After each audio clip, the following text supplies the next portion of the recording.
안녕하세요. 단밤 주식 클래스의 진학회입니다. 오늘 2026년 2월 25일이고요. 제가 이제 그제죠. 23일 날, 외부 활동을 했는데요. 그때 이제 어떤 분에게 좀, 정보를 들어가지고, 그거 내용을 좀 확인한 내용을 여러분과 공유하려고 합니다. 매번 드리는 말씀이지만 투자에 참고만 하시고요. 모든 투자의 책임은 여러분이겠습니다. 구독과 좋아요, 댓글, 알람 설정, 영상 제작에 큰 도움이 됩니다.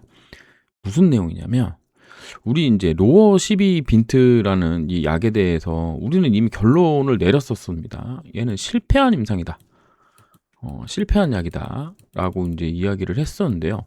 얘가 FDA 신약 허가 신청서를 제출했다는 얘기를 제가 들었어요. 그래서 진짜로 뉴스를 확인했더니 1월 7일 날 뉴스가 나온 게 있었습니다. 3일 제약이 이 로어 12 빈트의 한국 판권을 모두 가지고 있는 회사입니다. 무릎 골관절염 치료 신약으로 미국 식품의약국에 신약 허가 신청을 완료했다고 7일 날 밝혔다. 이렇게 나왔죠. 바이오 스플라이스 테라퓨틱스가 개발한 신약이고요. 무릎 골관절염에 대한 질병 진행 억제 잠재를 가진 최초의 신약 후보 물질이라고 회사가 전했는데요. 사실 뭐 이게 최초는 그냥 뭐 자기네들끼리 최초라고 하는 거고, TGC도 그런 측면에서는 뭐 똑같죠. 얘는 이제 세포 유전자 치료제로서의 무릎 골관절염 최초 신약 물질이라고 할 수도 있겠네요. 이게 이제 재밌는 내용이 여기 나옵니다. 연간 1, 2회 주사하는 의약품으로 총 11건의 임상시험을 통해 우수한 안정성 프로파일과 통증 및 관절 기능 개선을 보였다고 회사가 강조했다고 합니다. 11건이래요. 11건. 11건. 임상이 11건이라는 것에 우리가 좀 주목을 해야 됩니다. 임상 3상인 OA07, 이게 OA가 아마 골관절염의 약자일 겁니다. 그 다음에 이제 7번째 임상이라는 거겠죠. X선 촬영을 통해 내측 관절 간격 개선이 확인됐다. 이거는 근본적 치료제 디모드, 잠재력을 뒷받침하고 있다고 설명했다고 합니다. 이게 원래 모든 약에 디모드라는 문구를 쓰는지가 요즘 제가 좀 의문이 드는 부분입니다. 감기약도 완치제가 없는데 이런 것도 가능한 건가?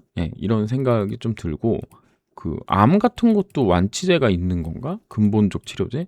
이런 생각도 좀 해봐요. 그러니까 우리가 흔히 알고 있는 그 고혈압, 뭐 당뇨 이런 게 이제 만성 질환이잖아요. 무릎 그 관절염도 만성 질환인데 이거의 근본적 치료제, 그러니까 고혈압, 당뇨도 근본적 치료제가 있나? 이런 생각을 좀 해봅니다. 그러니까 이 문구를 너무 좀 남발하는 게 아니겠느냐, 이 부분에 저는 조금 의구심을 가지고 있는 거예요. 그러니까 좀 불안감.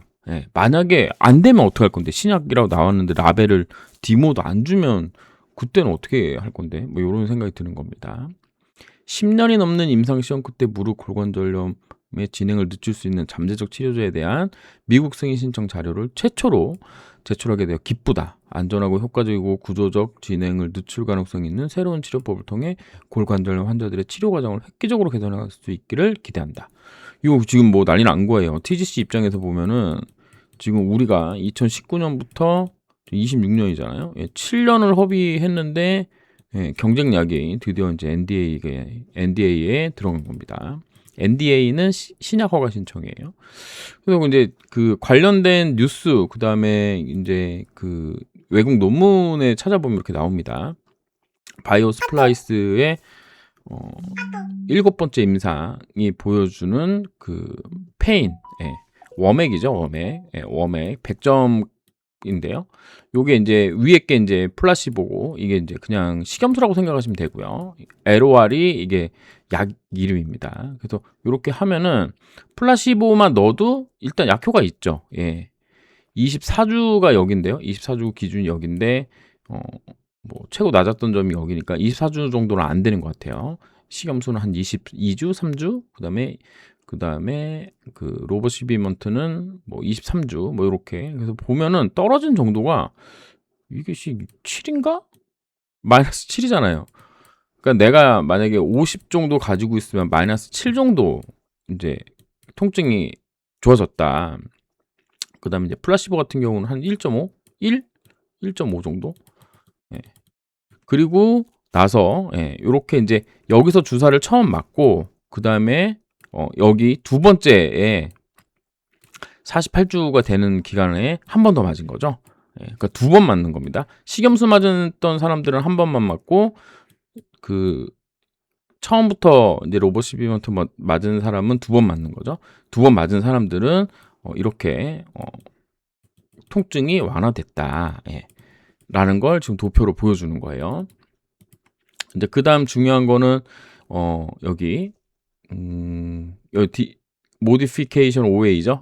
JSW 그 검사에서 무릎과 무릎 사이의 요 간격을 이제 조사한 데이터인데요. 여기 보면 플라시보는 줄어들었죠. 계속 줄어들었죠.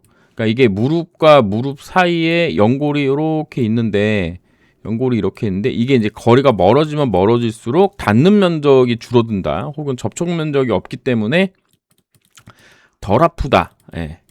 그래서 디모드가 된다. 요런 개념인 건데요.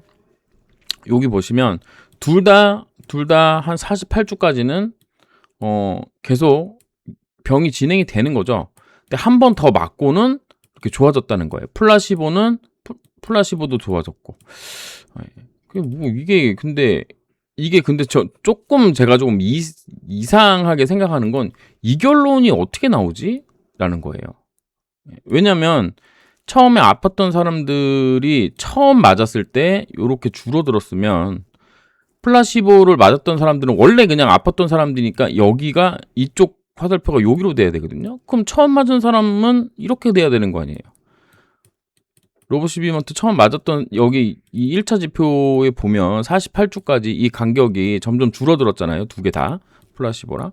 근데 이게 이렇게 된다? 이게 어떻게 나오는 건지 제가 이 도표만 봐서는 잘 모르겠습니다. 물론 제가 또 전문가가 아니어서 모르는 부분도 있는데 그냥 이렇게 보면은 이게 왜 올라가지? 이런 생각이 드는 거예요. 근데 이번 두 번째 맞은, 그러니까 두 번 맞은 1년 동안에 두 번 맞은 사람들은 시작할 때 맞고 1년 지나서 맞은 사람들은 이 간격이 넓어지는 거죠. 이렇게 플러스 양의 값을 갖는 거니까. 요런 부분 이해가 가는데 이 플라시보 맞은 사람들이 이렇게 될 거라고 예상하는 거는 좀 이상한데? 라는 생각을 했습니다. 왜냐하면 처음에 아팠던 사람들 전부 이렇게 됐잖아요.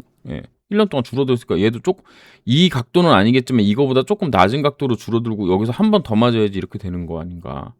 이게 어떻게 이렇게 나오는 건지 잘 모르겠습니다. 어찌 됐던 우리는 이 약이 끝났다고 생각했는데 기어이 이제 살아왔어요. 그래서 그 실패했다라고 우리가 생각했고 그다음 실패한 임상이라고 했는데 여기 보시면 5회 10일 11개 임상 중에서 11번째 그다음에 10번째 임상입니다. 그러니까 이게 정확하게는 모르겠는데 한 500명 정도의 환자를 다 각기 맞춰서 10년간을 뭐 테스트를 했다는 건지 정확하지는 않습니다. 지금 문서상으로 확인되는 건 11, 7 정도가 확인되는 것 같아요. 근데 여기 두 개 보면은 두 개가 좀 망했죠.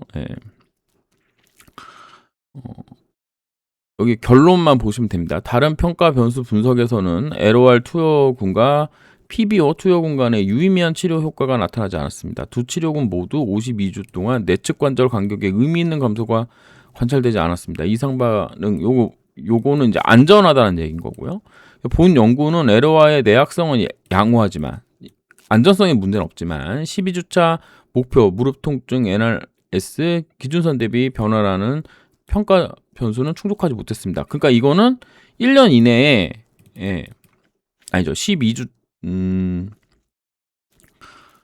그 뭐라 그래야 되지? 12주차 통증 점수는 뭐 이렇게 좋게 나왔는데 내약성은 안정성도 확보했지만 그 무릎 통증 NRS는 이제 못했다는 거죠. 통증 못 잡았다는 거고요. 여기도 498명 무작위 했는데 51.9%가 중증도였는데 위약권 간의 통증 에너지는 사주자 명목상 통계적 유효성을 보였다. 이상 반응 심각한 두 치료군을 유사했다. 에러와는 1차 변수 충족하지 못했지만 내약성은 양호했다. 구조적 무릎 골관 전림이 덜 심한 환자에서 효능이 나왔다. 이는 조기 개입이 있음을 나타낸다. 이렇게 나와 있거든요. 그래서 잘 읽어보시면 아시겠지만 얘네가 임상을 하고 그리고 이 임상한 환자들 중에 또 절반가량의 인원들 동의하신 분들이라고 하더라고요. 6주 이내에 동의하신 분들에게 다시 재투여해가지고 이제 결과 낸 거를 이번에 NDA를 낸 것으로 보입니다. 여기 보시면 이제 1차에 위약을 투여하고 그 다음에 추가 변수 변태로 워맥 기능과 통증 환자를 했고요. 다른 LOR 대비 1차 평가 변수를 충족하지 못했습니다. 다른 유효성 평가 변수에서는 유의미한 치료 효과 차이가 관찰되지 않았습니다. 사후 분석 결과 등급 2 하위군에서 LOR 위약 대비 긍정적인 효과를 나타냈다. 그러니까는 이게 그 등급 2, 3, 4가 있는데 4는 이제 바로 인공관절 하셔야 되는 부분이고 2, 3 환자 중에서 2인 환자에게 KL 그레이드 우리 방식으로 얘기하면 2등급인 사람들한테 좀 더 효과가 있었다라는 얘기인 거죠. 그리고 이제 5회 7에 관련된 내용인데요. 이것도 이제 다 이제 볼 필요는 없고 임상 시험은 반복 투여된 로롤리무스 주사가 안전하고 효과적인 것으로 나타나 연구 목표는 달성했다. 위약군 대비 통증 개선이 6개월 및 12개월 시점에 유의미하게 나타납니다. 그러니까 이게 처음에는 12주에 통증 개선이 일어나는지 안 일어나는지 확인을 했는데 이거 안 됐고요. 근데 6개월이면 24주 24주 요때쯤부터는 좀 나타났다는 거죠. 그 다음에 반복 투여한 후에 JSW를 그러니까 내측 관절 간격이 이제 개선됐다라는 얘기입니다. 그래서 이거 가지고 이제 OA7 가지고 하는 거죠. OA7 가지고 NDA를 신청하고 그 다음에 얘네가 11개 임상을 했대잖아요. 이 11개 임상으로 나머지 거를 이제 백업해가지고 승인을 받겠다는 건데 기본적으로 제 생각은 그렇습니다. 일단 첫 번째는 뭐냐면 임상 3상에서 실패한 건 맞다. 왜 실패했냐? 12주 내에 통증 개선이 이루어지지 않았다. 그러면 그리고 이제 1년 후에 한 번 더 투여해서 효과가 있다. 이건데 우리가 이제 약을 먹었는데 12주면은 한 3개월 정도 되잖아요. 3개월 동안 안 아파야 되는데 아프다 그러면 이게 약이라고 할 수 있나? 이런 생각이 이제 첫 번째고요. 두 번째는 1년 있다가 한 번 더 맞아야 된대요. 한 번 더 맞고는 디모드가 된다. 그러면 약을 맞고 1년 참았다가 1년 한 번 더 맞고 또 기다리면 이제 된다. 이렇게 되는 건데 그럼 이게 2번 맞아야 된다는 거거든요. 2번.